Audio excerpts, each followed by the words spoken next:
ఉచిత బస్సు పథకం వద్దండి. దయచేసి చంద్రబాబు నాయుడు గారికి, పవన్ కళ్యాణ్ గారికి నేను చెప్తున్నాను. ఈ కర్ణాటక, తెలంగాణ చూసిన తర్వాత ఒక అభిప్రాయంకి అయితే నేను వచ్చాను. నిజంగా అండి, ఏదైతే మహిళల కోసం పెట్టారో ఆ మహిళలకు ఆ పథకం ఉపయోగపడట్లా. చాలామంది మహిళలు ఉచితంగా బస్సు ఉంది కదా, మేము ఉపయోగించుకోవాలి కదా అని వెళ్తున్నారండి 90% మంది.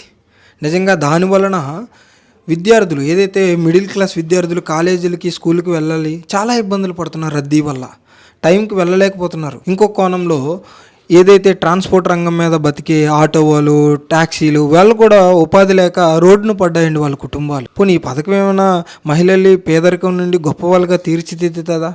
పోనీ వాళ్ళ సాధికారతకి ఏమైనా ఉపయోగపడుతుందా? ఏ విధంగా కాదు. అందుకే దయచేసి ఈ పథకాన్ని రద్దు చేసి అదే ప్లేస్లో అదే డబ్బులు మీరు ఆర్టీసీ సంస్థకి ఇచ్చే బదులు అదే డబ్బుల్ని మీరు నేరుగా వాళ్ళ అకౌంట్లో వేయండి. వాళ్ళు కుట్టి మిషన్లు కొనుక్కుంటారో, వాళ్ళ రకరకాలుగా వాళ్ళ బంగారం కొనుక్కుంటారో, వాళ్ళకి నచ్చింది వాళ్ళ సాధికారతకి అది ఉపయోగపడుతుంది.